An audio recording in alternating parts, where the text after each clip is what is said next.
começar. Deixa eu aqui. Pronto, já tá gravando. Vamos começar a fazer uma revisão do que a gente viu na aula passada, até o pessoal chegar e a gente faz alguns exercícios e toca o barco, tá? Então, na aula passada, pessoal, a gente falou sobre o centro de massa, certo?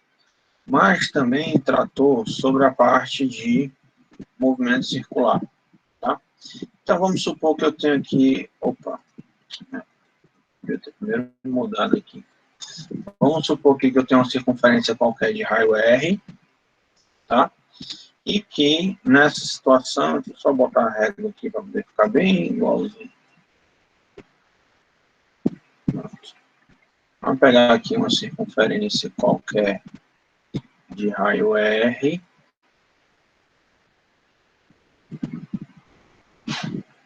Tá? Nessa situação, se eu pegar dois pontos distintos quaisquer, tá? Ponto 1 e um ponto 2, também a partir do mesmo R, mesmo centro.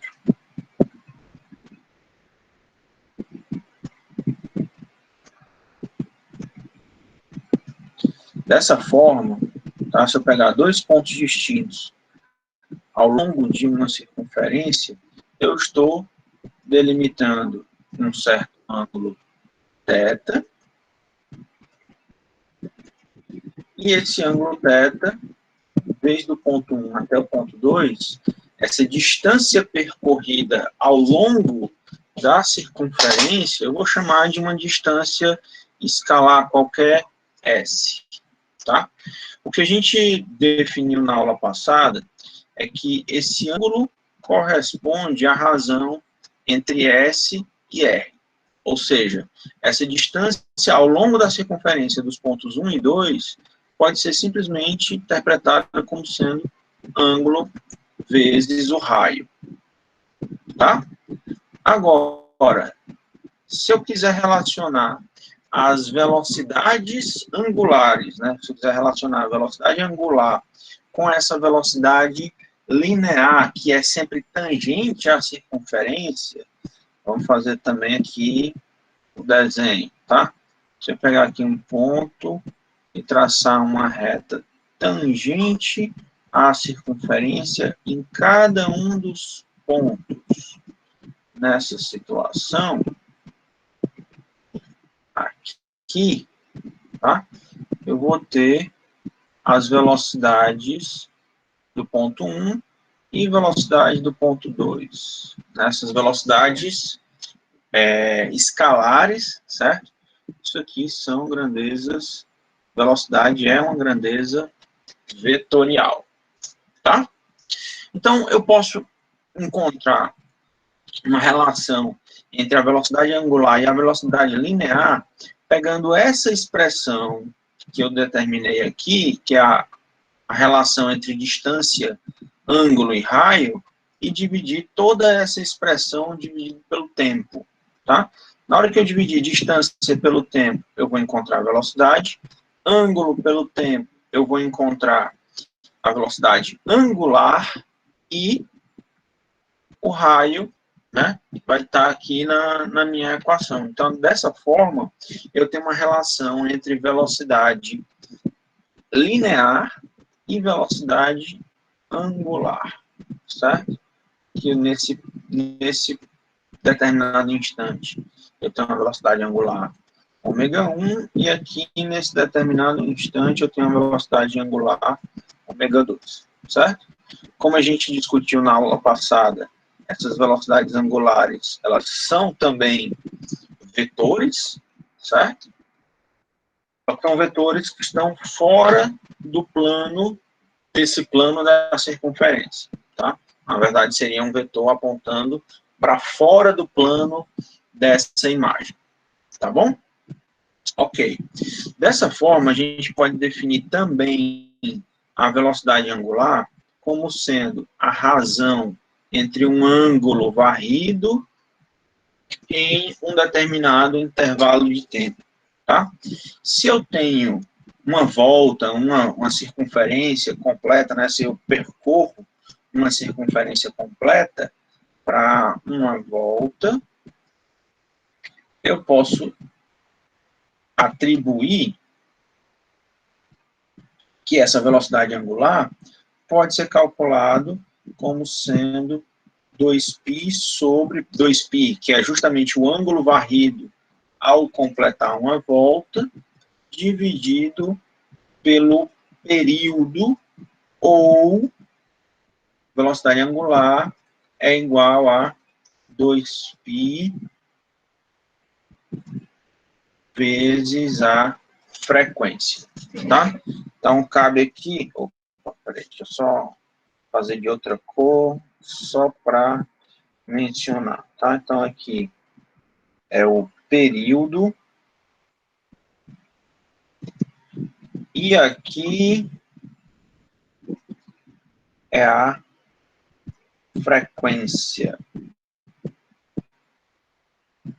O período é o tempo necessário para completar uma volta, e a frequência, que é o inverso do período, é o número de voltas, ou então número de oscilações, enfim, dados em 1 segundo, tá? Deixa eu só salvar isso aqui. Aula 6, anotação 01. Pronto, tá? Só para a gente lembrar, só para a gente relembrar um pouquinho o que foi visto na aula passada, ok? Tranquilo? Então, bora lá. No início da aula de hoje, pessoal, eu quero começar com vocês... só lembrando também mais uma vez, eu fiz uma relação de equações e os seus equivalentes, tanto para o movimento linear quanto para o movimento circular. Basicamente, nessa situação aqui, pessoal, basta a gente fazer uma troca de variáveis, certo? Onde é velocidade linear, você usa velocidade angular. Onde é distância, você usa ângulo.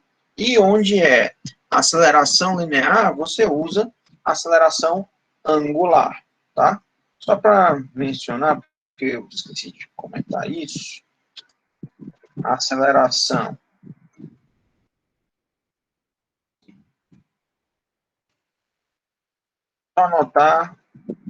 Só anotar para poder disponibilizar essas imagens para vocês, tá?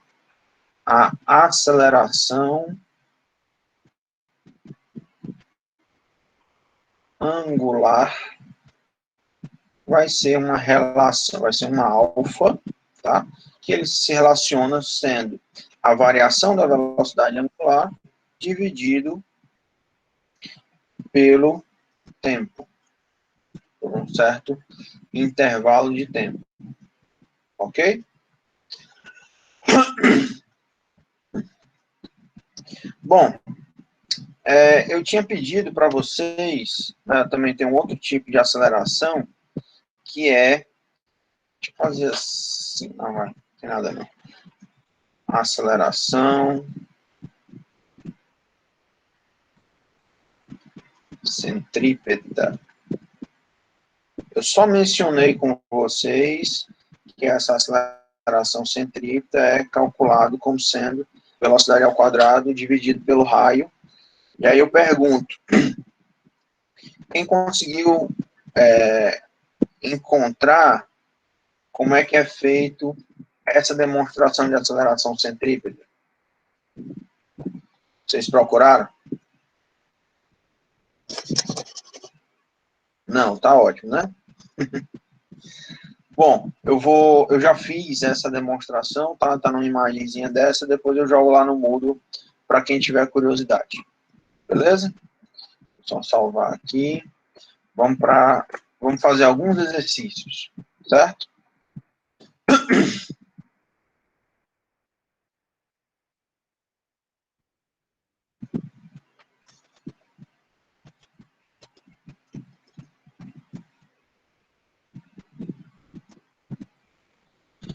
Eu tinha visto as relações, mas achei uma relação com uma fórmula e achei confuso.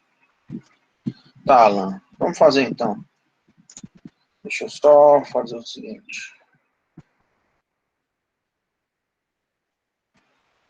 Deixa eu só salvar isso aqui, que eu volto nessa...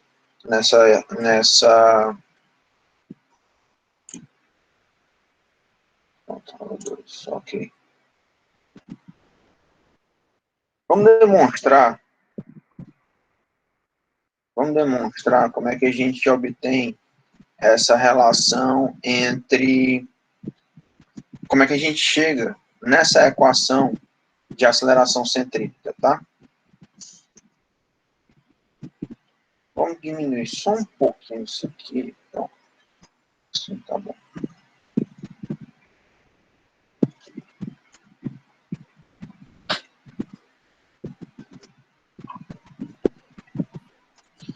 Vamos pegar 2 pontos, onde eu vou determinar a velocidade, tá?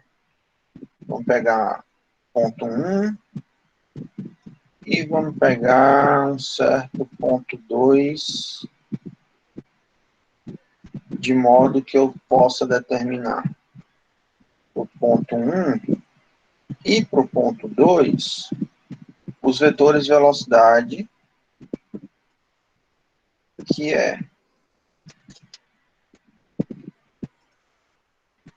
velocidade 1, que é um vetor, e velocidade 2, que também é um vetor. Tá? Nessa situação, deixa eu desenhar a figura todinha, em relação aqui a um centro da circunferência.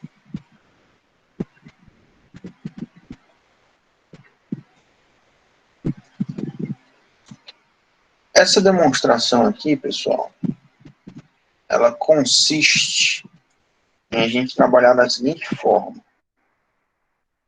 Eu vou atribuir para essa situação uma semelhança de triângulo da seguinte forma. Vamos chamar esse vermelho aqui, eu vou chamar essa distância de ΔS, e o ângulo formado pelos dois vetores, ele vai ser um ângulo θ, tá certo?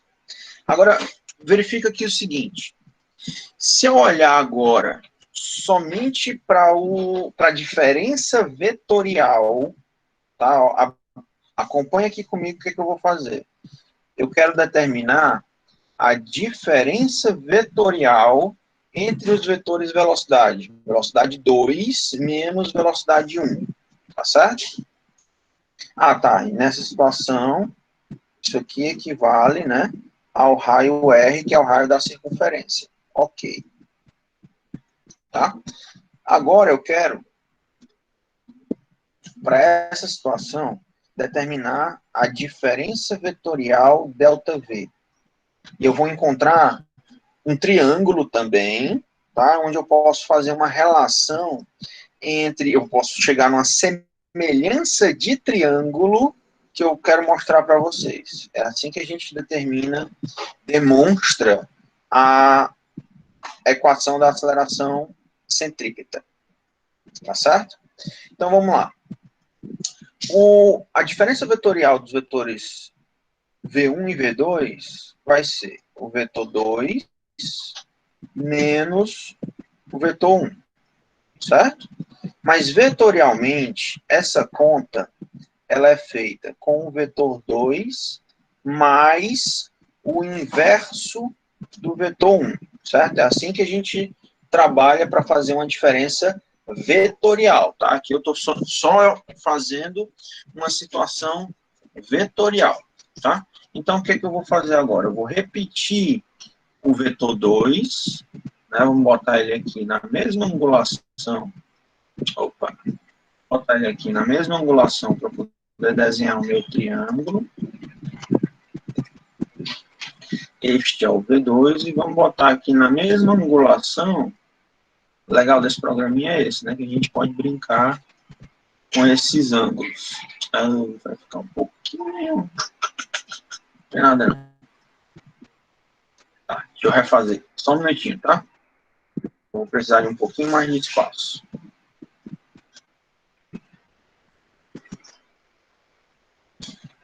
E vou de brincadeira pegar também os mesmos tamanhos para poder ficar...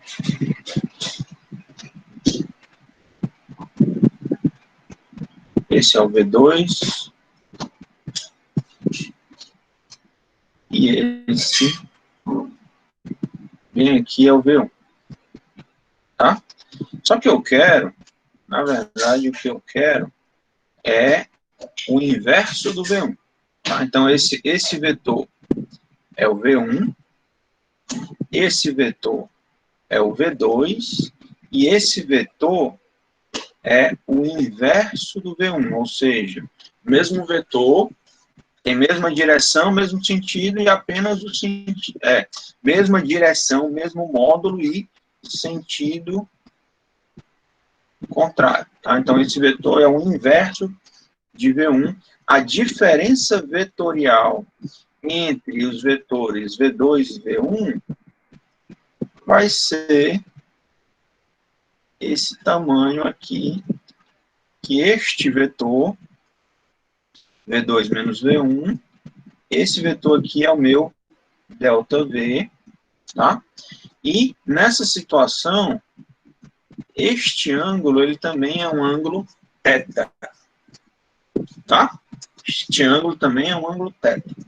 E aí a demonstração para encaixar essa aceleração centrípeta, ela vem da seguinte situação. Se você tem um movimento circular e uniforme, tá? Se você tem um movimento circular uniforme, o que a gente... Peraí. Pode falar, Rodrigo.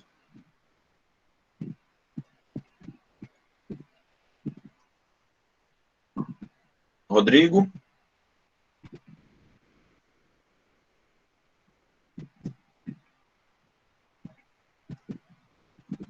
Tá. Qualquer coisa no final tu pergunta, tá bom?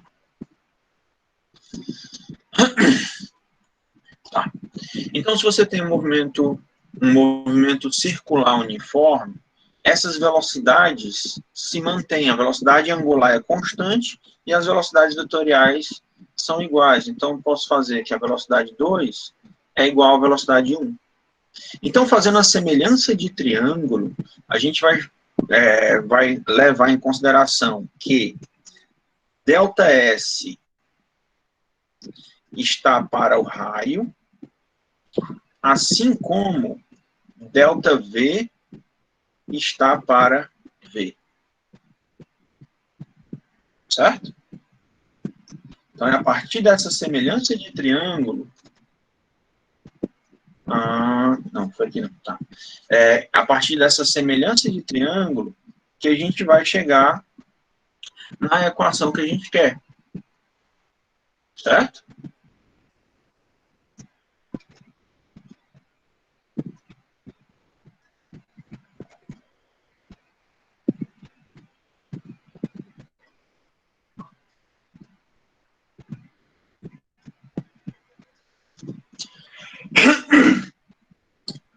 Pronto, então eu já cheguei na situação onde eu armei a equação, tá?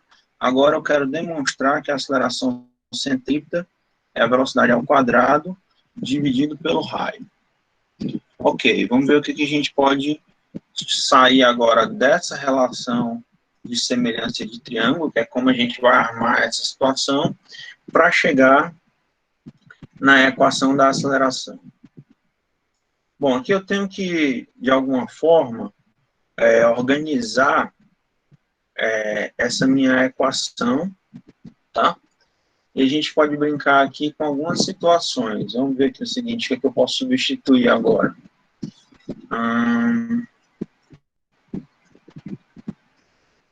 Para aparecer o termo...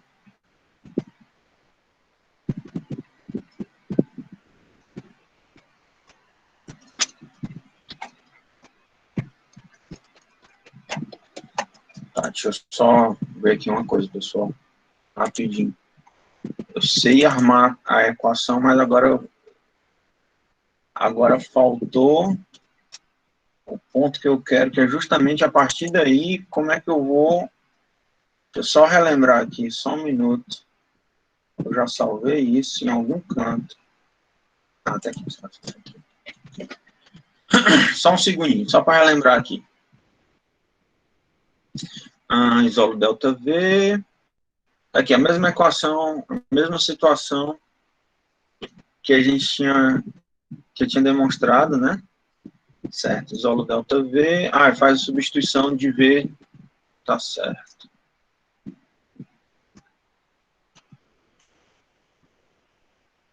Pronto. Eu tô nesse ponto bem aqui. Vocês não conseguem ver meu mouse. Não tem nada não. Então, vamos lá. Vou continuar aqui. Já entendi o que é que eu quero. Eu vou isolar nessa situação. Tinha dado para ver, professor, o mouse lá naquela hora. Tava dando, né? Mas aqui nessa situação vocês não conseguem ver. Aqui não consegue não, aqui não consegue. Não.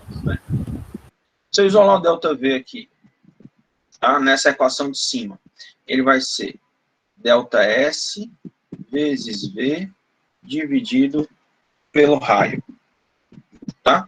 E aqui a gente pode substituir o ΔS, certo?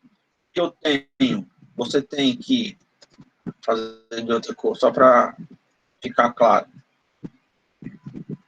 Como a velocidade é o espaço sobre um intervalo de tempo, então, dessa equação, a gente tem que o espaço vai ser velocidade vezes tempo, tá? Então, eu vou fazer essa substituição do ΔS nessa equação. Então, vou ter que a variação da velocidade vai ser o ΔS, que é velocidade vezes tempo, vezes velocidade, dividido pelo raio. E aí pega o tempo e divide. Então, a variação da velocidade dividir... Aqui eu poderia ser bem mais criterioso, né? Fazer assim, ΔT. Só para poder ficar bem correto, né? Aqui vai ser um ΔT. Então, a variação da velocidade dividido pela variação do tempo, que é a minha aceleração, ela vai ser velocidade vezes velocidade, que dá velocidade ao quadrado, tudo isso dividido pelo raio. Tá? Então, essa aceleração é a aceleração centrípeta que eu queria demonstrar para vocês. Certo? Isso vem a partir da diferença vetorial, né, de uma semelhança de triângulo em relação à diferença vetorial dos vetores velocidade em dois pontos distintos, certo? Que vai ser delta, tá? Tá não. Aqui não tá não. Pode entrar. Vai sim, tá gravando. Tá gravando. Só um minuto, gente.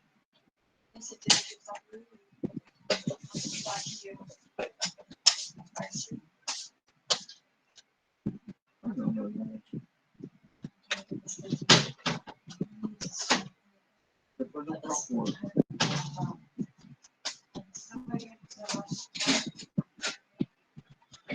Bom, então, essa é a demonstração, tá? De como é que a gente chega na equação da aceleração centrípeta. O grande detalhe, né, a grande ideia dessa aceleração centrípeta é que ela é um tipo de aceleração que ela sempre aponta para o centro, ou seja, a aceleração centrípeta, ela forma um ângulo de 90 graus com o vetor velocidade, tá? Então, do ponto de vista numérico, tá, matemático, essa aceleração centrípeta, ela não muda o módulo do vetor velocidade, ela muda apenas, se a gente for olhar do ponto de vista do ponto de vista vetorial, certo? Essa aceleração, ela não vai mudar o módulo da velocidade, mas ela muda a direção, fazendo com que a trajetória circular se mantenha, certo? Então, a gente pode fazer essa observação. A aceleração centrípeta muda a direção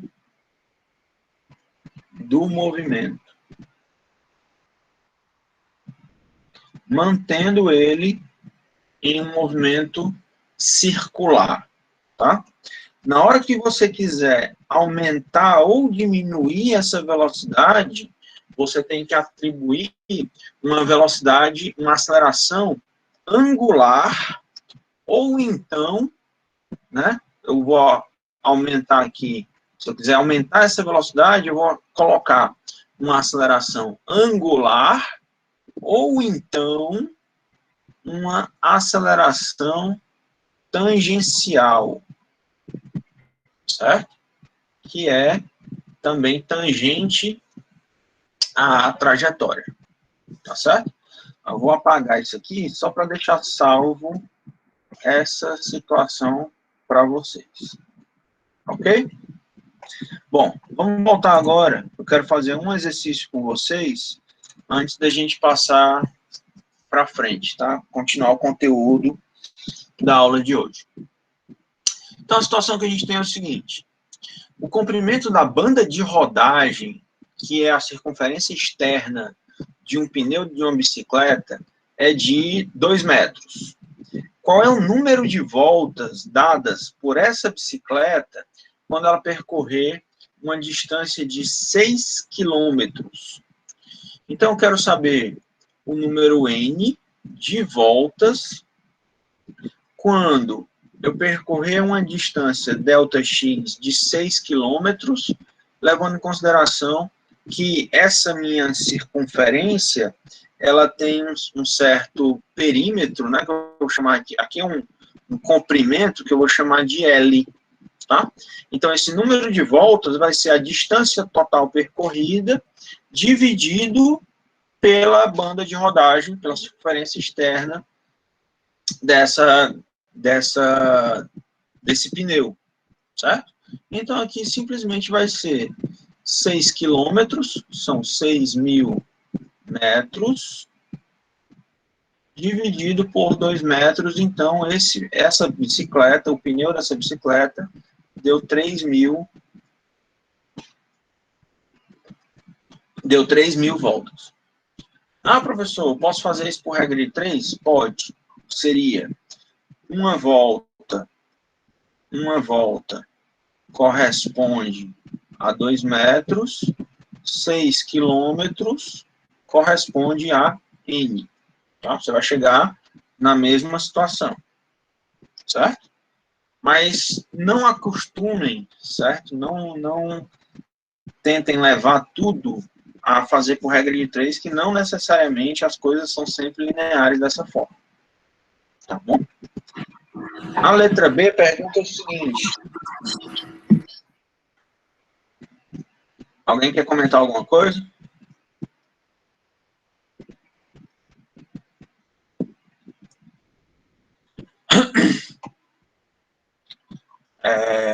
Rodrigo tinha falado alguma coisa, quer tirar alguma dúvida? Misael, teu microfone está aberto, dá para fechar aí?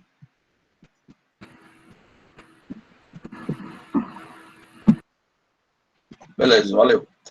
Tá. Então, continuando. Então, vamos ver agora o seguinte: se a distância foi percorrida a uma velocidade constante de 18 km por hora, qual é, nessa situação, a frequência em hertz de rotação durante este percurso? E aqui eu resolvi fazer essa questão justamente para a gente relembrar essas definições de período e frequência, tá? Vamos ver o seguinte: a uma velocidade de 18 km por hora, vamos transformar isso para metros por segundo, só para a gente poder trabalhar com unidades do Sistema Internacional? Então, você vai transformar isso dividindo por 3,6, isso corresponde a 5 metros por segundo, certo? Só para a gente trabalhar nas unidades do SI, ok?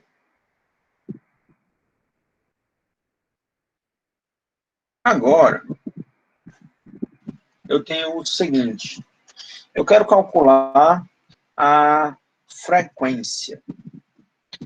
Vamos lembrar as equações da velocidade angular. Velocidade angular pode ser calculada como sendo 2π sobre o período, ou então, essa velocidade angular pode ser calculada como sendo 2π vezes a frequência. Lembrando que 2π, pessoal, é o ângulo de uma volta, tá? Você faz 360 graus, ou então 2π em radianos. E no sistema internacional, a gente vai utilizar, sempre que possível, né, a gente vai utilizar o sistema internacional, então a gente está trabalhando com a unidade de ângulo em radianos, certo? Então, a partir dessa equação, já que eu quero saber a frequência, eu posso calcular, eu tenho a velocidade escalar, tenho raio, não tenho raio. Bom, vamos determinar. O comprimento da circunferência, que é justamente esse L, vou fazer aqui embaixo. Comprimento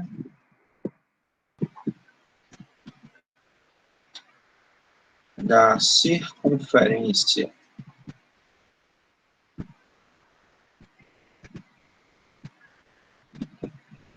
Esse L que eu mostrei ali na equação, ele é 2πr. O L é igual a 2, que é o que é dado no enunciado, tá? Então, 2 é igual a 2πr. Com isso, corta 2 com 2, o raio é 1 sobre π, isso medido em metros, certo? Que é o raio é a distância. Ok, então calculei dessa forma, a partir da equação do comprimento da circunferência, eu calculei quem é o raio. Então, eu posso substituir aqui na equação. A velocidade angular, ela vai ser a velocidade vezes o raio, ou é dividido pelo raio? Tá. Aqui, pessoal, eu confesso para vocês que eu nunca lembro qual é essa relação de velocidade angular e velocidade angular, certo? Mas eu lembro, né, o que eu sei é que o ângulo é a distância sobre o raio, então a distância é igual ângulo vezes raio, dividido tudo pelo tempo, velocidade é igual velocidade angular vezes o raio, então a velocidade angular é a velocidade linear sobre o raio, ok, tá? Para você não precisar, vocês vão notar o seguinte, que eu odeio decorar as coisas, certo? Mas se você lembra de uma relação, facilmente você chega na relação seguinte, tá? Facilmente você chega na relação seguinte. Então, sempre que for necessário, faça essa continha simples, contanto que você tenha segurança do que você está fazendo. Então, vamos lá. Velocidade angular é a velocidade linear sobre o raio, isso é igual a 2π vezes a frequência. Isolando a frequência nessa equação, isso é igual a velocidade linear sobre 2πr. 2π vezes o raio. E aí eu tenho todas as informações. A velocidade linear, 5 metros por segundo, 2π vezes o raio, que é 1 sobre π. Cancela πs, eu tenho que essa frequência é igual a 2,5 Hz. Isso significa dizer, do ponto de vista físico, significa dizer que a frequência é o número de voltas por segundo. Então, isso significa dizer que a cada segundo, o pneu da bicicleta dá 2,5 voltas por segundo, certo? A cada segundo. Ok? Alguma dúvida?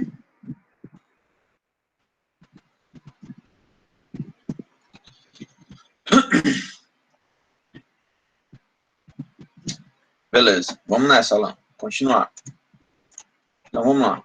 E aí, pessoal, eu deixei 2 exercícios que é para vocês resolverem, tá?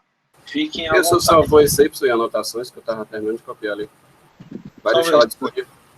Não, eu sempre deixo. Beleza. Mas é porque eu já ia mudar o slide.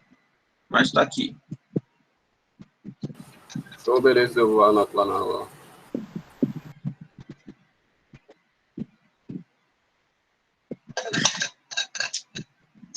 Foi mal, galera. É mania de correr com o assunto.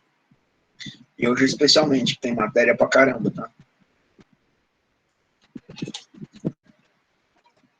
É só pra gente Terminei de otimizar aqui. copiar aí, professor. Se alguém estiver copiando aí também. Terminou? Bora em frente. Bom, uma das coisas interessantes de movimento circular é justamente o que é usado bastante em engenharia de produção, né? Toda máquina numa indústria, numa fábrica, ela é composta de correia, roldana e por aí vai, certo? Esteira, enfim, né? Vários tipos de maquinário que vão fazer o uso de roldanas e polias e correntes e enfim, tá? Então, a situação que a gente vai usar muito no movimento circular é justamente essa situação de transmissão de movimento circular, tá? Então, deixa eu só voltar aqui, passou sem querer, tá? A transmissão de movimento é feito quando 2 rodas ou roldanas estão conectadas por uma correia, ou então uma corrente, tá? A função disso é transmitir o movimento de uma roldana para outra, de uma polia para outra, certo? Que é justamente o princípio de funcionamento da bicicleta. Você usa o pedal em uma correia e essa força aplicada no pedal em uma correia é transmitida para a roda na correia seguinte. Quer dizer, na correia não, na polia seguinte, tá? E aí a gente tem... Não sei porque esse cara fica passando sozinho. Ah, eu acho que sim. Depois eu vejo. Tá? E como a gente faz para determinar quais são as relações físicas, né, as grandezas físicas numa situação dessa de transmissão. Quando uma polia está girando presa a uma corrente, o que a gente tem que nessa situação as velocidades lineares vão ser iguais em cada uma dessas polias, tá?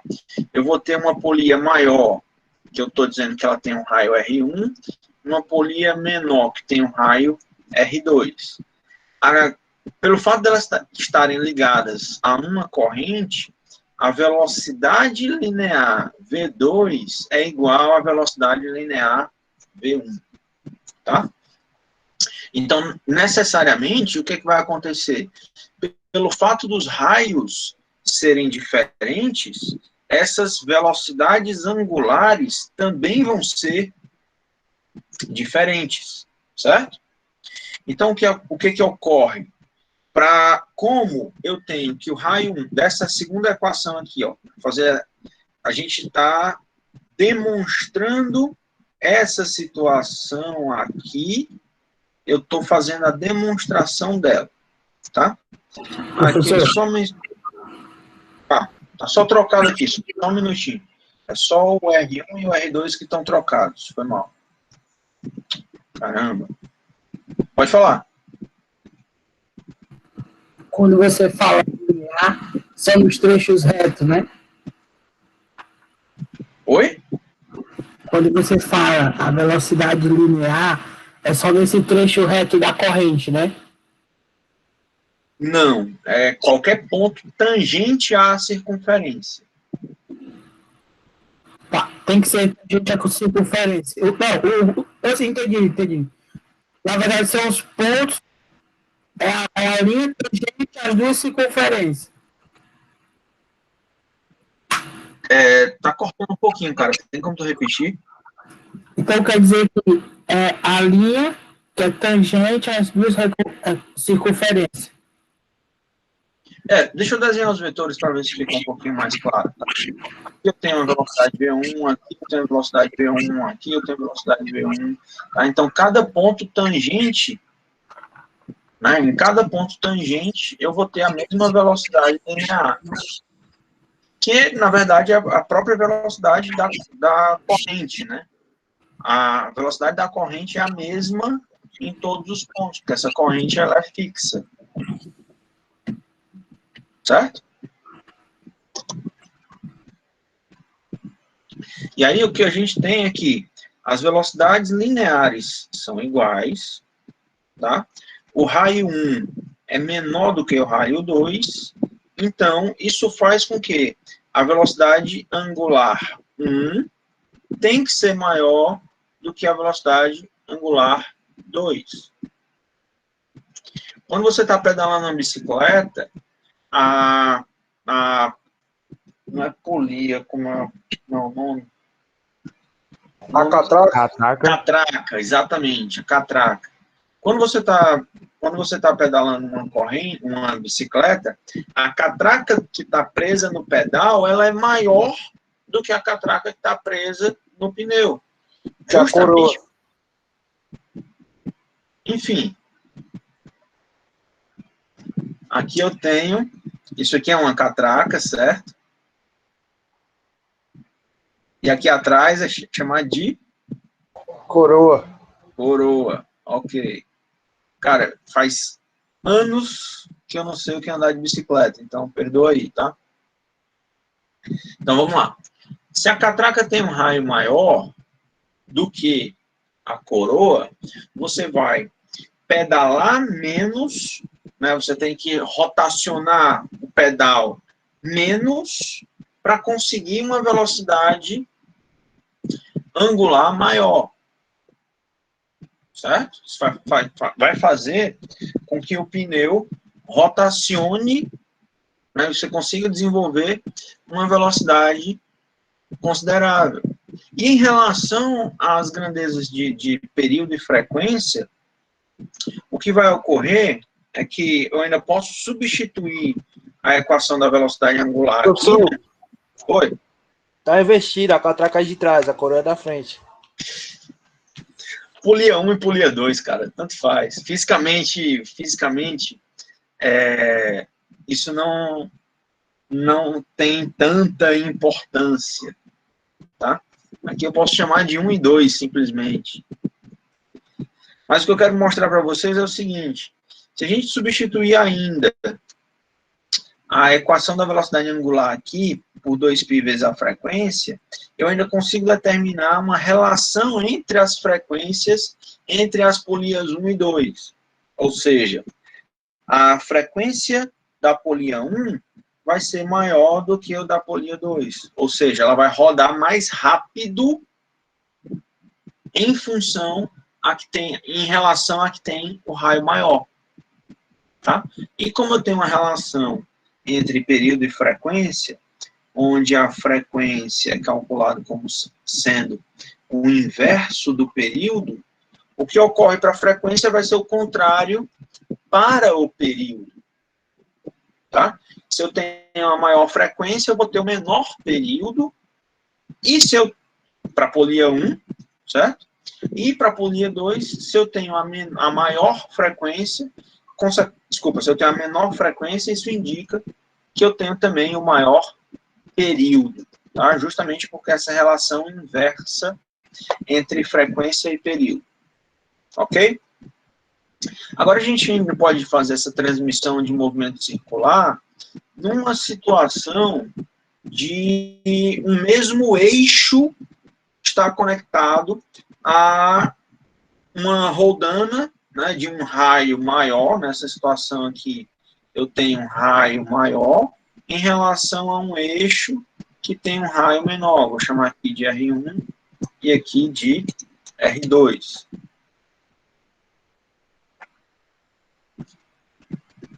Então, nessa situação, como eu tenho um eixo comum de transmissão entre esses dois, entre essa roda e esse eixo, né?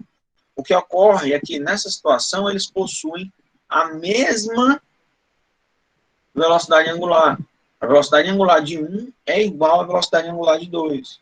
Mas por conta da diferença dos raios, pelo fato do raio 1 ser maior do que o raio 2, isso faz com que a velocidade linear 1 seja maior do que a velocidade linear 2, certo? Então, são maneiras de transmitir movimento utilizando ou um eixo comum, né, que é esse caso, ou então uma corrente, que é o exemplo da bicicleta. Tá bom?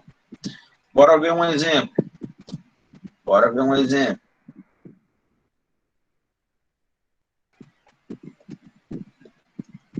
Deixa eu ver, isso aqui já está salvo. Tá.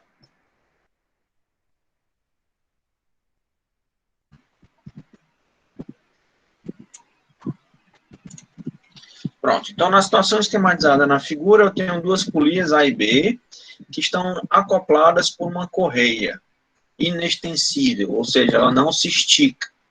Quando a polia A gira e movimenta a correia, essa, por sua vez, passa a girar também, né? Ou seja, o A está movimentando e está induzindo um movimento no B, está transmitindo um movimento no B.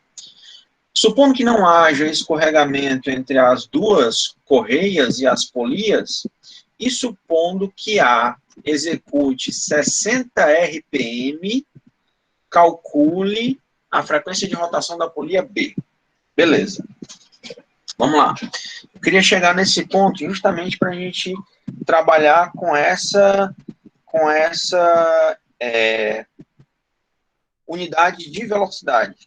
Então, a velocidade angular de A é igual a 60 RPM. Isso aqui, pessoal, é sigla para rotações por minuto. Então, eu quero agora fazer a transformação dessa unidade de RPM para uma unidade do Sistema Internacional, que é radiano por segundo. Tá? Então, a velocidade angular da polia A é igual a 60 RPM. Rotações significa que essa polia está varrendo um ângulo de 2π para completar uma circunferência, e isso ocorre num intervalo de tempo de 1 minuto, que corresponde a 60 segundos. Então, eu posso cancelar os 60. Nessa situação, a velocidade angular da polia A vai ser de 2π radianos por segundo. Certo? Então, o que a gente tem nessa situação é que a velocidade linear da polia A, por estar preso a uma corrente, a polia B, faz com que ambos tenham a mesma velocidade linear. Tá? Tem a mesma velocidade linear. Aqui vai ser, só lembrar, delta θ S sobre R, então ômega é igual a V sobre R, ok. Só para vocês verem que eu nunca decoro esse tipo de situação, tá? Eu sempre faço essa transformação. Então, a velocidade angular do A vezes do A é igual à velocidade angular do B vezes o raio de B.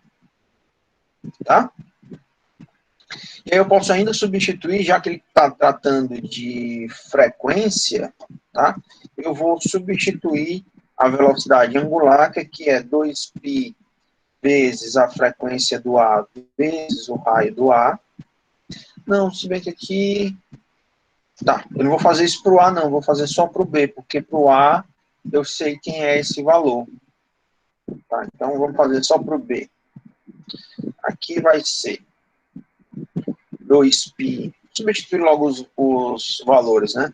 2π vezes 5 centímetros é 0,05 metros. Isso é igual a 2π vezes a frequência do B, vezes o raio do B de 20 centímetros, que é 0,2 metros. Então, nessa situação, ficou só o FB agora para poder trabalhar. Aqui eu posso cortar 2π, né? Aqui eu posso cortar 2π. Então, FB vai ficar 0,05 dividido por 0,2. Isso dá igual 0,05 dividido por 0,2, 0,25. Ou seja, 0,25 Hz. Ou seja, que a cada segundo, essa polia B dá 1/4 de volta. Certo? Número de voltas por segundo. Então, é 0,25, corresponde a 1/4, tá? Então, a cada segundo, B dá 1/4 de volta. E qual é a velocidade linear de um ponto de qualquer correia? Bom, então, se eu quero saber, vamos fazer para o B. Vamos determinar, vamos pegar o B, por exemplo.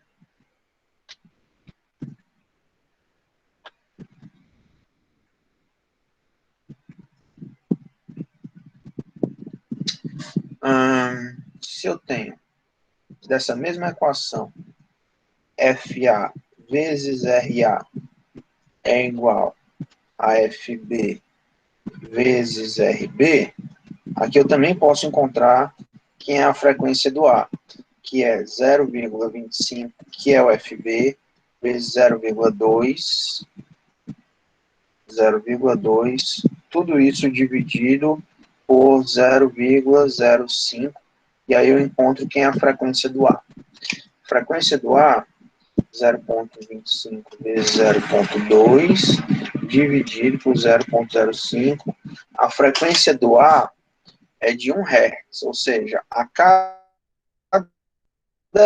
1 segundo, essa polia dá uma volta. Tendo a frequência, eu posso determinar... aqui eu já... desculpa, aqui eu já tinha calculado quem era a frequência do A. Foi mal, não precisa. A velocidade angular do A. Precisava ter feito isso, não. A velocidade de qualquer ponto, né, e aqui eu estou calculando para o A, igual a velocidade angular da polia A vezes o raio do A. Então, a velocidade do A é igual a 2π vezes o raio de 0,05. E essa velocidade, vamos aproximar só o valor do π, né? 6,28 vezes 0,05.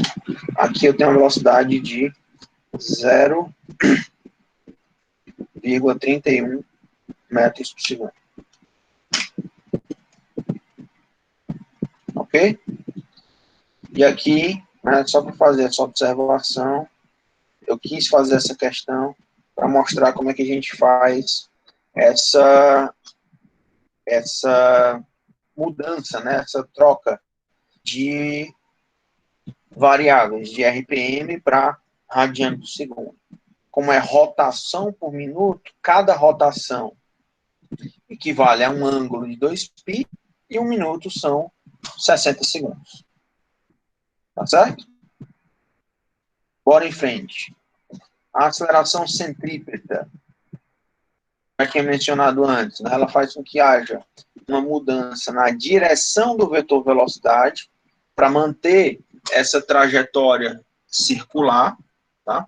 Então, a aceleração centrípeta, ela é a responsável por manter a partícula em movimento circular, enquanto a aceleração tangencial, né, se eu aplicasse uma aceleração tangencial, isso faria com que essa partícula mudasse de velocidade, o que não é o caso.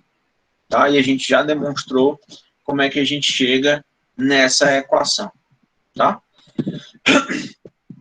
Tá, só uma observação. Eu posso chamar de aceleração centrípeta ou então aceleração radial. Tá bom? Centrípeta é apontando para o centro e radial é na direção do raio. Mas, enfim, o significado físico é o mesmo, tá? Só o nome, questão de nomenclatura. Tá bom? E aqui, um exercíciozinho simples. Ah, esse aqui é legal, bora fazer também. Eu gosto de fazer isso aqui, pessoal, só para a gente verificar uma coisa. Aqui é só aplicação de fórmula, tá? Mas só para a gente brincar um pouquinho. A equação que eu vou usar, aceleração centrípeta, é a velocidade elevada ao quadrado dividido pelo raio. É bom que aqui a gente aproveita e lembra, faz uma lembrançazinha de notação científica, tá? Imagina que a trajetória da Terra em torno do Sol tem um raio de 1,5 vezes 10 elevado a 11. Então, vamos supor que aqui está o Sol, aqui está o Sol e aqui está a Terra, fazendo um movimento de rotação em relação ao Sol, certo? Aqui ela vai ter uma certa velocidade e vai ter uma aceleração centrípeta. O Sol está puxando a Terra para manter essa trajetória circular. Na verdade, ela é uma trajetória elíptica, tá? Mas a excentricidade da elipse é muito baixa. Ou seja, o achatamento da circunferência.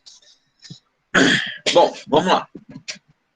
Esse raio é de 1,5 vezes 10 elevado a 11 metros e o tempo de duração de uma volta em torno do Sol, equivalente a um ano em segundos, é da ordem de 3,1 vezes 10 elevado a 7 segundos. Considere o movimento de translação da Terra em torno do Sol e aproximando π a 3,14, qual é a velocidade vetorial do planeta em quilômetros por segundo. Bom, aqui a gente pode fazer o seguinte. Se eu tenho a velocidade angular sendo igual a 2π sobre o período, essa velocidade angular é igual à velocidade linear sobre o raio, isso é igual a 2π sobre o período, então a velocidade linear vai ser 2πr sobre o período. Tá? E aqui, pessoal, nada mais é espaço sobre tempo, né? O espaço é uma volta, que é justamente o comprimento da circunferência, que é 2πr, e o período é um ano, né? O tempo de volta do Sol, da Terra em torno do Sol, que é o período de um ano. E só substituir os valores. Opa! Aqui é velocidade.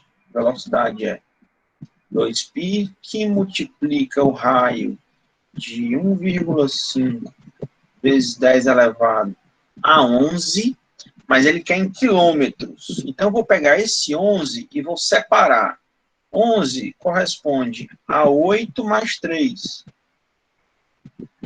Porque esse 10 elevado à terceira aqui, esse 10 elevado à terceira bem aqui, ele já vai ser minha unidade correspondente a quilômetros. E vou dividir isso tudo pelo período de 3,1 vezes 10 elevado a 7. 10 à oitava dividido por 10 a 7 fica só 10. Então fica 2π. Eu posso... Aqui, pessoal, eu vou só fazer uma brincadeira que é só para simplificar a minha conta, tá? Eu vou cortar o π, eu vou cortar com 3,1. Só porque ele falou que eu posso fazer um valor aproximado de π de 3,1 sem me preocupar com todas as casas decimais. Então, só para facilitar a conta, eu vou fazer isso. Então, vai ficar 2 vezes 1,5 dá 3, 3 vezes 10. Então, isso aqui corresponde a 30 quilômetros por segundo. Então, em relação ao Sol,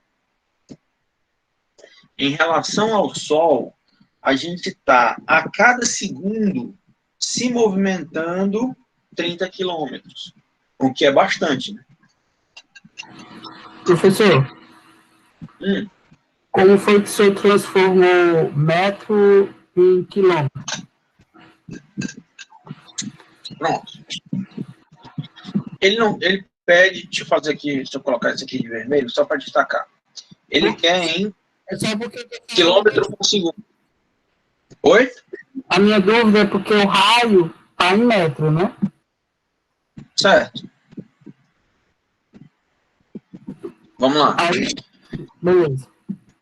Eu tenho 10 elevado a 11. 10 elevado a 11. Das propriedades da potenciação, para eu chegar nesse valor de 11, basta eu pegar 10 elevado à oitava, multiplicar por 10 elevado à terceira, tá? Isso é igual a 10 elevado a 11. Então, não mudei nada na minha equação, certo? Mas 10 elevado à terceira, que corresponde a 1.000 metros é igual a 1 quilômetro. Tá? Então, eu separei a minha... Agora eu liguei. Qual foi? Agora eu... Cara, o som tá meio... Deu para entender? Deu para entender agora onde foi que eu vacilei. Não, foi só... Eu só separei essa potência de base 10 só para ficar na mesma unidade. Só para ficar na mesma unidade que o enunciado me pede. Tá? Então, isso corresponde a dizer que a cada quilômetro, a cada segundo, a gente se desloca 30 quilômetros em relação ao ponto anterior. O que é bastante. Vamos ver aqui. Só mudar aqui a cor. Vamos ver agora a letra B. Qual vai ser a aceleração centrípeta em metros por segundo? Tá? Então, a aceleração centrípeta é velocidade ao quadrado dividido por 2. Agora eu quero, olha aqui, presta atenção. Agora eu quero em metros por segundo. Então, essa aceleração centrípeta é 30 quilômetros, 30 vezes 1.000, 1, 2, 3. Isso elevado ao quadrado dividido por 2, não, dividido pelo raio. Que o raio é de, cadê? 1,5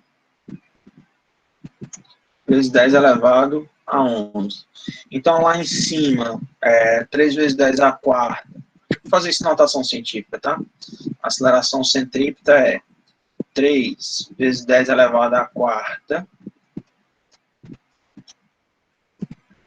elevado ao quadrado dividido por 1,5 vezes 10 elevado a 11. 10 elevado à quarta elevado ao quadrado, você repete a base e multiplica os expoentes. Então, isso aqui dá 3 ao quadrado, 9. 9 vezes 10 elevado a 8, dividido por 1,5 vezes 10 elevado a 11. 9 por 1,5 dá 6. Isso aqui dá 6 vezes 10 elevado a menos 3 metros por segundo ao quadrado. Tá? A aceleração é pequena. Mas a força é bastante significativa, porque a massa da Terra é da ordem de 10 elevado a 24. Então, quando você for calcular a força que o Sol está fazendo sobre a Terra, essa força também é bem relevante, bem importante. Tá bom?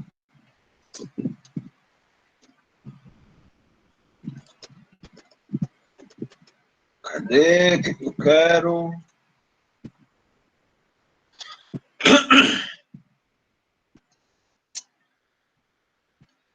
Até aqui tudo bem, pessoal? Alguma dúvida?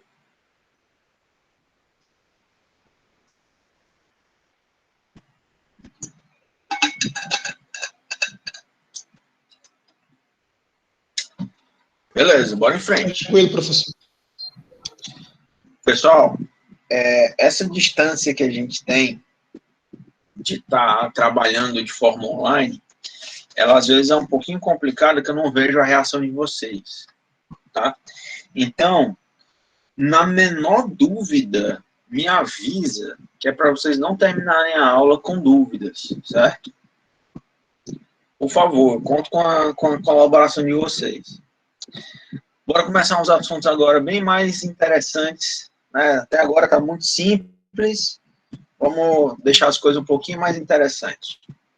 Vamos ver qual é, para um momento circular, qual é a energia cinética e o momento para um sistema de partículas, tá?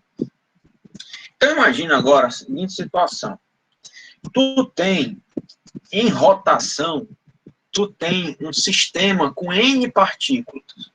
Ou você tem um corpo extenso e você quer avaliar qual é a energia cinética de rotação desse corpo extenso.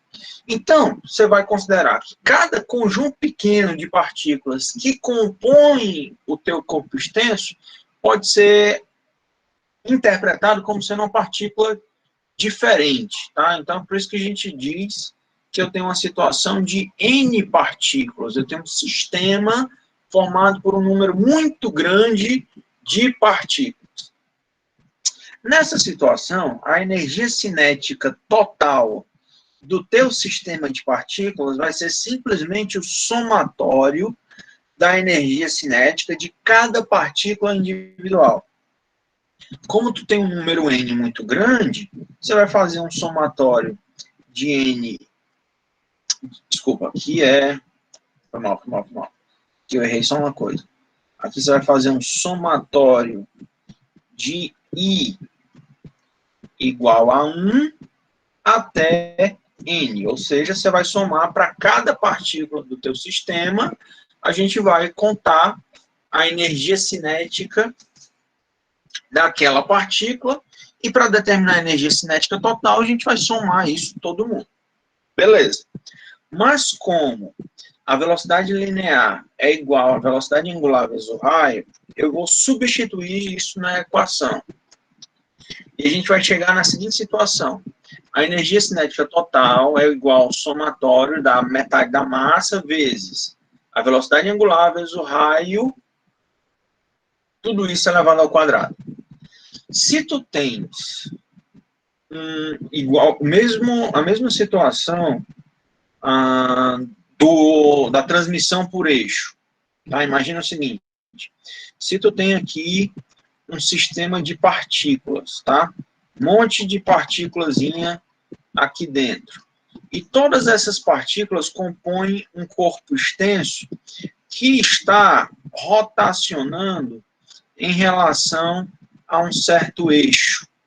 Nessa situação, todas as partículas têm a mesma velocidade angular, tá?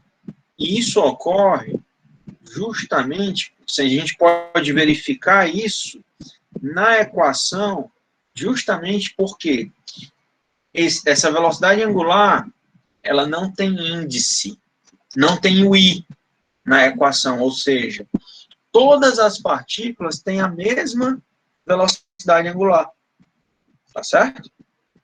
E esse conjunto de equações, o somatório das massas vezes o raio ao quadrado, essa grandeza física eu vou chamar de momento de inércia. Fisicamente, o momento de inércia, ele é uma resistência ao movimento circular feito por um determinado corpo, tá?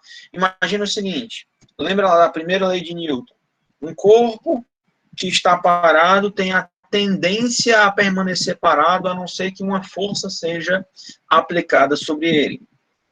Se você pega a primeira lei de Newton e traz para uma situação de movimento, você pode interpretar da seguinte forma: o momento de inércia é uma grandeza física que mede a resistência do corpo em entrar em rotação. Tá?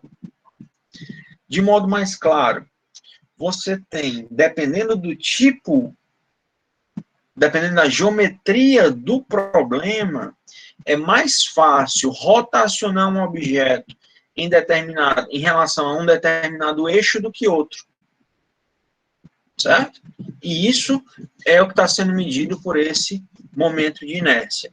Mas, só continuando, na equação da energia cinética, eu substituo tudo isso aqui por momento de inércia, a equação da energia cinética para um movimento circular, ela é igual a metade do momento de inércia vezes a velocidade angular ao quadrado. Certo? O momento de inércia, ele é um somatório das massas em relação a um certo eixo, que é esse raio R, que é a distância da massa até um certo eixo de rotação, tá? Então, cada figura geométrica vai ter um momento de inércia diferente, certo? E a gente pode simplificar isso, né, fazendo do somatório, transformar esse somatório numa integral. Então, a gente pode simplificar essa situação e encontrar uma equação para cada momento de inércia, para determinada situação de uma geometria qualquer, em função de um eixo de rotação diferente. Por exemplo, se você tem um cilindro e você quer rotacionar esse cilindro em relação a um eixo que passa na... Eu estou olhando para essa figura C, tá, pessoal? Se eu estou rotacionando um cilindro em relação a um eixo que passa pelo seu centro, aqui vai ter um momento de inércia. Se eu trocar o eixo de rotação, também muda o momento de inércia, porque está mudando o R, também está mudando, ó, se eu estou em relação a esse eixo, certo? Eu tenho um certo momento de inércia. Se eu mudar o eixo, agora muda o momento de inércia, porque eu estou rotacionando essa estrutura em relação a um outro eixo, tá? Então, o R, pessoal, ele é a distância do elemento de massa até o eixo de rotação. E cada figura geométrica vai ter o seu momento de inércia. E, deixa eu só ver aqui minha câmera. Tá? Em outras palavras, é muito mais fácil rotacionar a caneta nesse sentido do que nesse sentido. Então, depende do eixo de rotação que você está avaliando. Tá? Vamos em frente. Do ponto de vista agora de forças, tá? Quando eu tenho uma massa em rotação, eu posso aplicar uma força, né, que eu vou chamar de torque.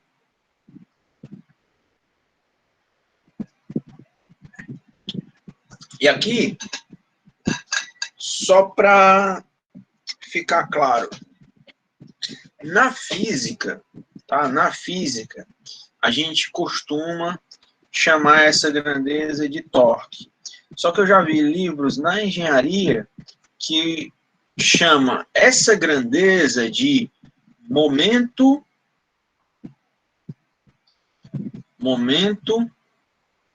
de uma força. Fisicamente é a mesma coisa, tá? É só a nomenclatura que é diferente. Só que eu vou fazer essa observação, que eu já vi muita gente confundir esse tipo de situação, tá? Então, torque, ou então momento de uma força, é uma situação, tá? É uma situação onde a gente vai causar a rotação em uma estrutura. Ok? Então, pega a seguinte situação. Você tem um objeto de massa M, aqui eu vou fazer tudo em vermelho mesmo para destacar. Eu tenho um objeto de massa M que está preso por uma barra de raio R até um determinado ponto onde é um eixo de rotação. Imagina o seguinte, essa barra, você pode fazer esse experimento aí na sua casa, se você quiser. Essa barra pode ser uma porta qualquer, onde esse eixo de rotação, ele pode ser a dobradiça que está prendendo a porta na parede, certo? Essa dobradiça, ela vai funcionar como sendo esse ponto O, que é o eixo de rotação. Na situação onde você vai aplicar uma força para rotacionar a estrutura da porta, fazendo com que ela abra ou feche, certo? Eu vou aplicar uma força qualquer, tá? Onde essa força, ela vai ter duas componentes. Uma componente radial e uma componente tangencial. A componente radial é ao longo da porta e a componente tangencial é ao longo da semicircunferência, quer dizer, uma tangente à semicircunferência, que é justamente o movimento de abrir e fechar. Tá certo? Do ponto de vista físico, pessoal, quem vai movimentar a porta vai ser a minha força tangencial. Se você puxar o trinco na direção da porta, você não está realizando nenhum movimento. Se você simplesmente puxar a porta segurando no trinco, ela nem vai abrir nem vai fechar. Ela vai rotacionar na hora que você aplicar uma força perpendicular, tá? Na hora que você aplicar uma força perpendicular a essa porta, que ela vai rotacionar para abrir ou então fechar, tá certo? Então, a primeira observação que eu quero fazer para vocês é a seguinte: a componente radial não rotaciona a estrutura, não causa rotação. Quem vai rotacionar a estrutura é justamente a componente tangencial. Então, ela rotaciona a porta, ou então a barra, né, nesse caso. Ok? Bom, se a gente fizer a decomposição vetorial dessa força F, a gente vai encontrar que essa força tangencial, ela é F seno de θ, tá? E aqui eu não vou fazer, não. Vocês já estão acostumados a fazer essa decomposição vetorial, fica fácil, né, de visualizar em relação a esse ângulo φ, desculpa, não é θ, é φ, que essa componente aqui, ela é F sen de φ. Opa, botei θ, droga. Θ sen de φ. Lógico, essa componente radial, ela vai ser F cosseno de φ. Tá? Então, a capacidade de girar essa estrutura, ela vai depender apenas dessa força F tangencial. Tá? E eu vou definir o torque como sendo a distância R vezes a força tangencial a essa estrutura. Tá? R vezes F sin θ. O que esse R significa, pessoal? O R significa o ponto de aplicação da força em relação ao teu eixo de rotação. Isso é justamente a explicação do porquê o trinco da porta fica do lado oposto à dobradiça. quanto mais próximo à dobradiça você aplicar a força, mais força você tem que aplicar para conseguir rotacionar a estrutura, justamente porque você está diminuindo o R, tá? Então, se eu quiser aplicar uma força bem aqui, por exemplo, com um R menor, essa força tem que ser muito maior do que a força tangencial que eu apliquei lá na situação inicial. Justamente porque eu estou diminuindo a distância até o eixo de rotação, tá? E para compensar isso, para conseguir rotacionar a estrutura, eu tenho que aplicar uma força muito maior. Então, a gente coloca o trinco da porta do lado oposto da dobradiça, justamente para conseguir o maior R, o maior raio, e, com isso, aplicar a menor força possível, tá? Um outro exemplo, quando você vai trocar um pneu de carro, você quer que a força de rotação que você tem que aplicar seja a menor possível. Então, você coloca um cano preso lá na chave de roda para conseguir o maior raio possível para poder aplicar a menor força e conseguir um certo torque, ou seja, conseguir rotacionar a estrutura. Tá? Todo caminhoneiro, todo borracheiro de beira de estrada sabe que isso ocorre, só não sabe o porquê que isso ocorre, né? Ele faz, mas na maioria dos casos, sem saber o que está fazendo. Eu pego, aumento esse raio, aumento o raio, peraí, fazer assim, ó. Na hora que eu pego um cano e coloco na chave de roda, eu estou aumentando o raio para poder diminuir a força que está sendo aplicada. Ok? E vetorialmente, tá? Vetorialmente, o torque é um vetor que é dado pelo produto vetorial do raio pela força. Tá? Como é um produto vetorial, desculpa, como é um produto vetorial, o vetor torque, ele está fora do plano formado entre os dois vetores, do raio e da força, tá? Então, vamos supor que nessa primeira situação aqui, tá? Eu tenho uma força F qualquer que está sendo aplicada. Aqui está o meu eixo de rotação, tá? Está sendo aplicada a uma distância R do eixo de rotação.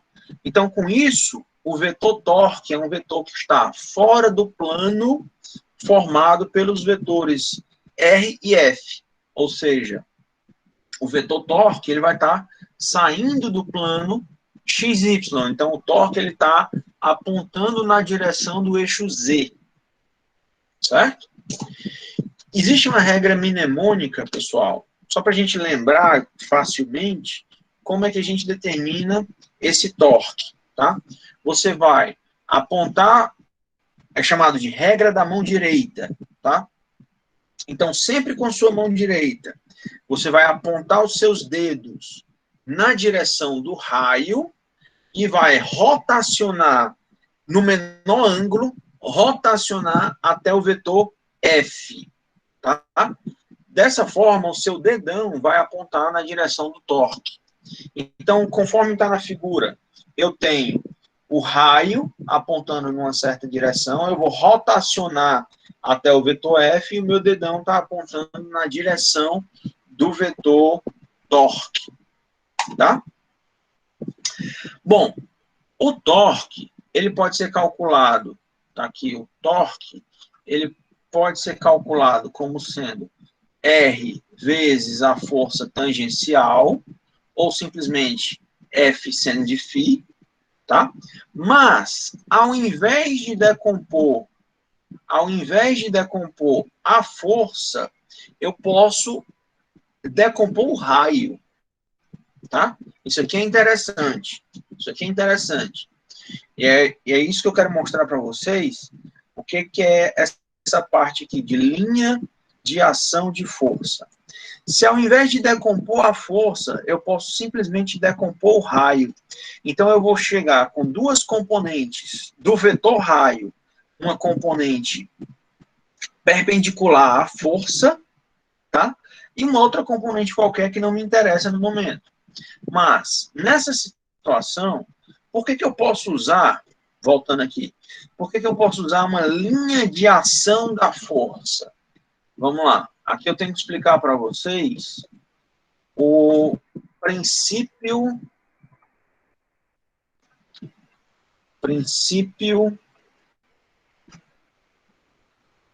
da opa,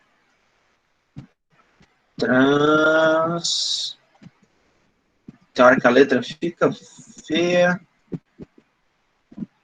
Transmissibilidade, nomezinho bonito, princípio da transmissibilidade de uma força.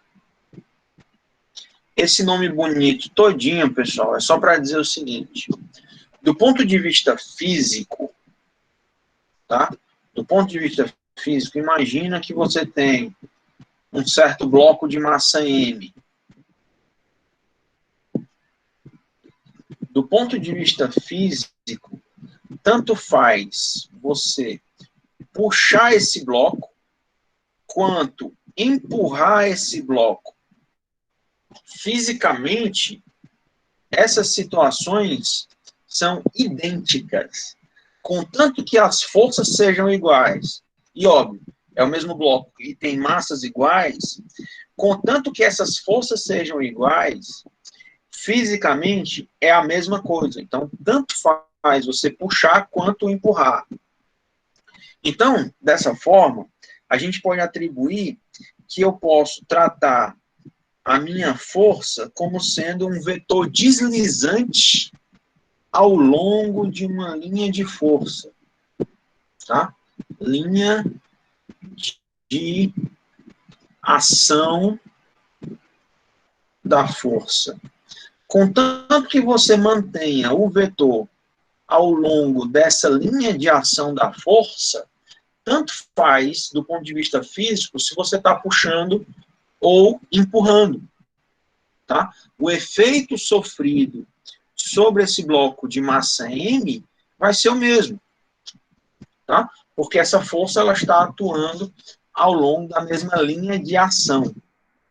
Então, dessa forma, tá? Dessa forma, como é feito aqui na figura, eu posso transladar o meu vetor, né, como se eu pudesse mover o vetor ao longo da linha de ação e considerar a situação análoga. Ou seja, eu tenho um vetor perpendicular, um raio perpendicular à linha de ação de F. Tá? E aqui é o ponto O, onde é o meu eixo de rotação. Contanto que eu mantenha essa força atuando sobre a mesma linha de ação para respeitar o princípio da transmissibilidade de uma força. Tá? Então, são duas formas distintas de eu calcular o meu torque, ou então o momento de uma força, em relação à componente da força ou em relação à componente do raio. Tá? Matematicamente, essas duas situações, elas recaem nessa situação daqui de cima. Tá? Você vai ter R vezes F sem de θ, ou então, tá? Deixa eu só apagar aqui, só para mostrar qual é a outra situação. Ou então, se você quiser decompor se eu quiser decompor o raio, eu vou ter que o torque é igual a componente do raio R perpendicular vezes F, só que esse R perpendicular, ele vai ser R seno de φ vezes F. Então, independente da situação, tá? Independente da situação, a gente recai na mesma equação. Deixa eu só fazer aqui com a letra um pouquinho mais bonitinha.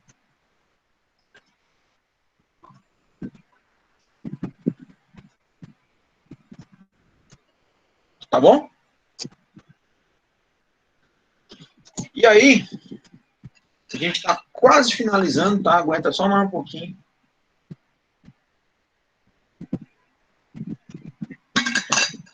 Eu quero mostrar agora a segunda lei de Newton para a rotação, tá?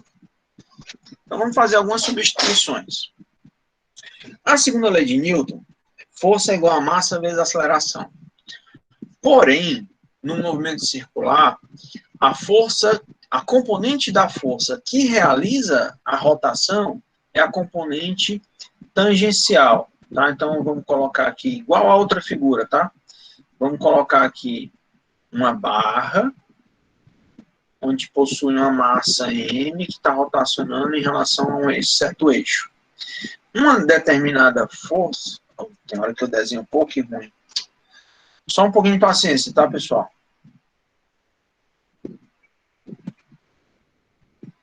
Então, aqui eu tenho uma certa massa M e eu estou aplicando uma certa força. Essa força ela vai ter duas componentes. Uma força radial e uma força tangencial. Força radial e a força tangencial, tá? Nessa situação, aqui está o ângulo φ, que foi mostrado lá na outra figura, tá? Nessa situação, a força radial, ela não provoca a rotação. Então, a única força que gera esse movimento, né, que realiza o movimento de rotação, vai ser a componente tangencial. Então, a força tangencial é igual a massa vezes a aceleração tangencial. E o torque, né, que é quem eu quero relacionar aqui, que vai ser a minha segunda lei de Newton para rotação, vai ser utilizando o torque. Então, o torque vai ser a força tangencial vezes o raio, tá?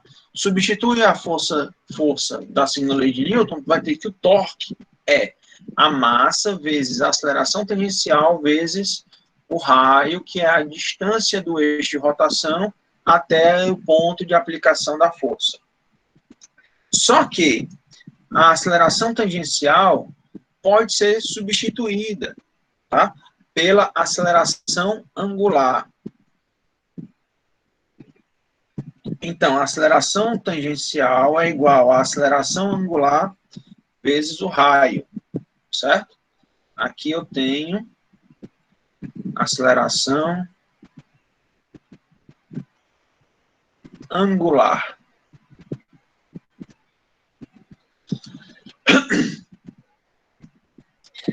E aí, substituindo o torque, vai ser igual agora a massa vezes a aceleração angular vezes o raio vezes o raio. Só que a massa vezes R ao quadrado, essa grandeza aqui a gente já definiu, a gente já chamou esse cara de momento de inércia. Então, o torque vai ser o momento de inércia vezes a aceleração. Então, olha que interessante. A força linear está para o torque no momento circular, a massa está para o momento de inércia e a aceleração está para a aceleração angular. Tá? Então, você pode interpretar da seguinte forma, que é justamente o princípio de inércia. Quanto mais massa tiver um objeto, mais força você vai ter que aplicar sobre ele para conseguir movê-lo. A mesma coisa para a rotação. Quanto maior for o momento de inércia desse objeto, maior é o torque que você tem que aplicar sobre ele para conseguir também uma certa rotação. Tá? Então, aqui a gente vai sempre fazer essa comparação das grandezas lineares com as grandezas rotacionais, tá? Para movimentos de rotação. Tá? E a última grandeza que eu quero mencionar com vocês hoje, para a gente encerrar já, é o momento angular. tá? E o momento angular, ele está relacionado, né, a sua grandeza linear associada ao momento linear, tá? Então, o momento linear nada mais é do que o produto vetorial do raio até um certo eixo de rotação do momento linear, tá? Então, vou chamar essa grandeza de L. Ele vai ser o produto linear do raio vezes o momento linear, tá? Então, só para lembrar, esse momento linear, ele é igual a massa vezes a velocidade, tá? Que a gente já definiu isso algumas aulas para trás, certo? Então, da mesma forma que eu fiz para o torque, a mesma interpretação pode ser feita também para o momento angular. Ou você faz, né, como esse resultado aqui desse produto vetorial em módulo, ele é RV seno de φ, ou você decompõe o momento linear, ou você pode decompor o vetor R nessa situação, tá? Ou você faz, aqui, ó, ou você faz a decomposição do momento linear para encontrar um momento que é perpendicular ao raio, ou você faz um prolongamento do vetor do momento linear para encontrar um ponto onde ele tem um raio perpendicular. Mesma análise feita para o torque, tá? Fisicamente é a mesma coisa. Então, o momento angular, ele é uma grandeza física, tá? Que ele está relacionado com o raio vezes o momento linear, tá? Bom, e aí a gente pode, do mesmo jeito que eu mostrei para vocês a segunda lei de Newton em relação ao momento linear, eu também posso trabalhar com a segunda lei de Newton em relação ao momento angular, tá? Aqui vai ser momento linear.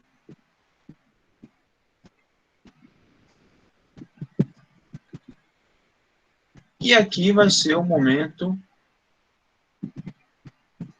angular. Ok? Então, o torque resultante vai ser a derivada do momento angular, tá? Ou seja, taxa de variação do momento angular.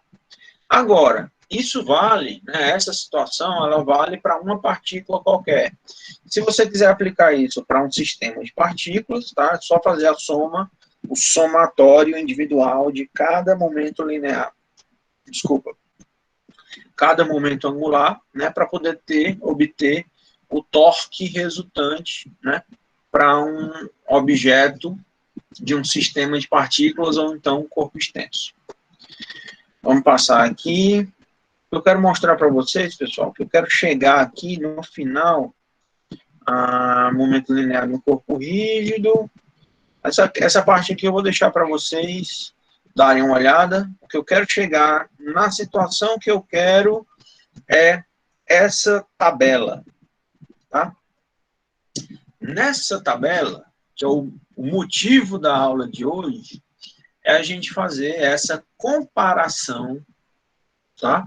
Entre movimentos lineares e movimentos circulares.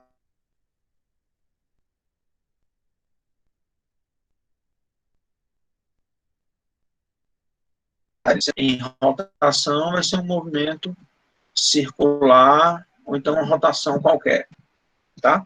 Então, se você aplicar uma força, você consegue movimentar um objeto em linha reta. Se você aplicar um torque, você consegue rotacionar um objeto.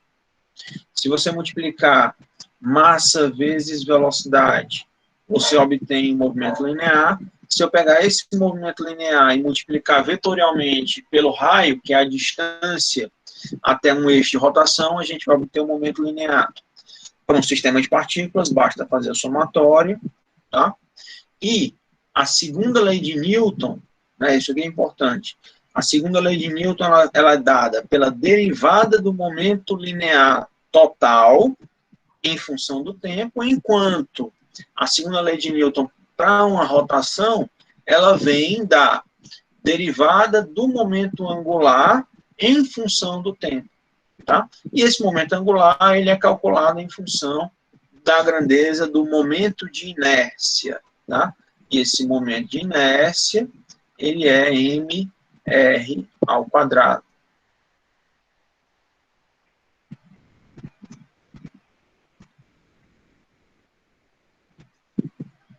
Tá? Então, com isso, pessoal, a gente viu todas as equações importantes, tá? Para essa situação de movimento circular, movimento de rotação, tá? Com isso aqui, deixa eu só deixar assim de translação e rotação, que isso aqui tá, deu para entender. Tá bom? Então, com essa parte aqui, a gente finaliza esse assunto. Na próxima aula, eu quero resolver algumas questões em relação a esses assuntos, tá? Paulo, se esse conteúdo vai entrar para a P1, teoricamente vai. Teoricamente vai. Tá? Mas, como eu estou falando, na próxima aula eu quero resolver algumas questões, vou passar uma lista de exercícios, eu quero resolver algumas questões em relação a esses assuntos, para poder ficar bem claro essa parte do conteúdo. Tá? Torque, peraí, deixa eu ver aqui, só umas perguntas aqui. Torque é a mesma coisa que usa para medir uma força de um carro? O motor vai gerar um torque num eixo e a partir daí vai rotacionar as rodas, né? Então, a mesma situação. Agora, a potência do motor... Professor, a gente vai... Oi. Pode falar. O torque vai ser gerado a força de tração, né? O motor gera o torque, que é uma força aplicada a um eixo, que transmite essa rotação para os pneus. Certo? Agora, não confunda torque com potência. Certo? São duas grandezas físicas diferentes. Lógico que o motor mais potente, ele também vai conseguir causar um maior torque. Tá? Mas potência é uma relação entre energia por tempo, enquanto torque é força de rotação. Certo?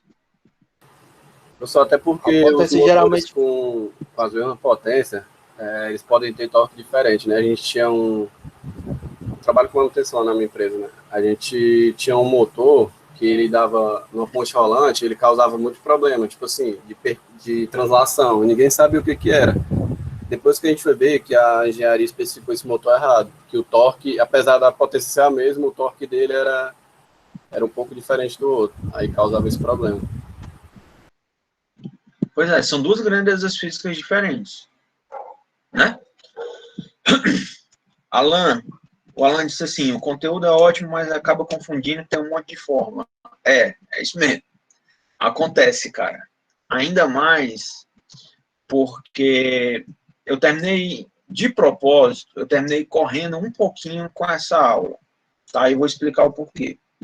Eu gosto de trabalhar muito com exercícios. Então, às vezes eu prefiro correr um pouquinho com o conteúdo para sobrar mais tempo para o exercício. Tá? A nossa prova... Deixa eu só puxar aqui o cronograma. A nossa prova está marcada para o dia 8. Dia 8. Então, hoje é dia 18. Tem 2, 3 semanas para a prova. Abre calendário. E aí, professor, são Então, mais ou a menos gente quantas tem a aula questões? dia 5, dia 1º. Oi? São mais ou menos quantas questões na sua prova? Cara, eu vou saber, sinceramente, eu vou saber segunda-feira. Porque como como vai ter essa reunião justamente para discutir como é que vai ser o novo modelo de prova, eu não sei como é que vai ser. Tá? Ó, só um detalhe. Alguém está falando aí? Leonardo, professor. Pode falar.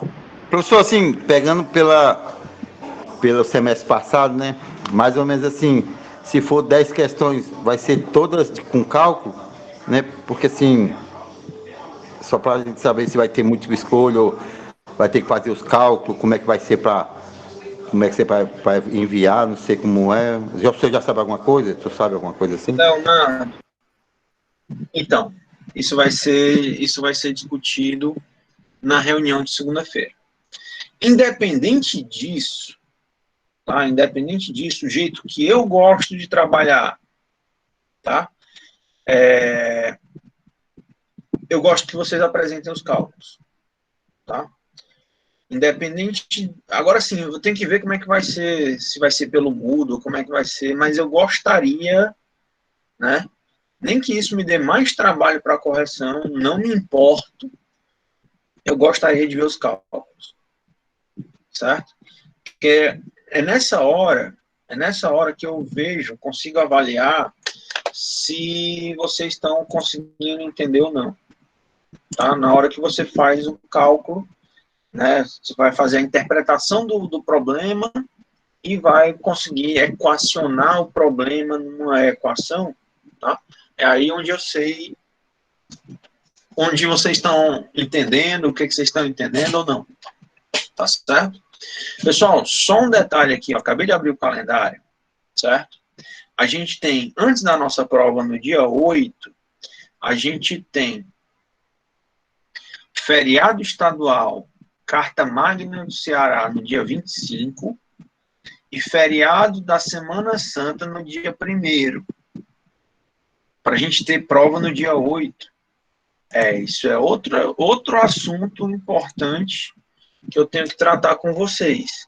Teoricamente, essa é a nossa última aula antes do feriado, ou antes da prova, teoricamente. Mas eu tenho que ver com a coordenação se por conta do lockdown, se a faculdade vai dar esses feriados ou não.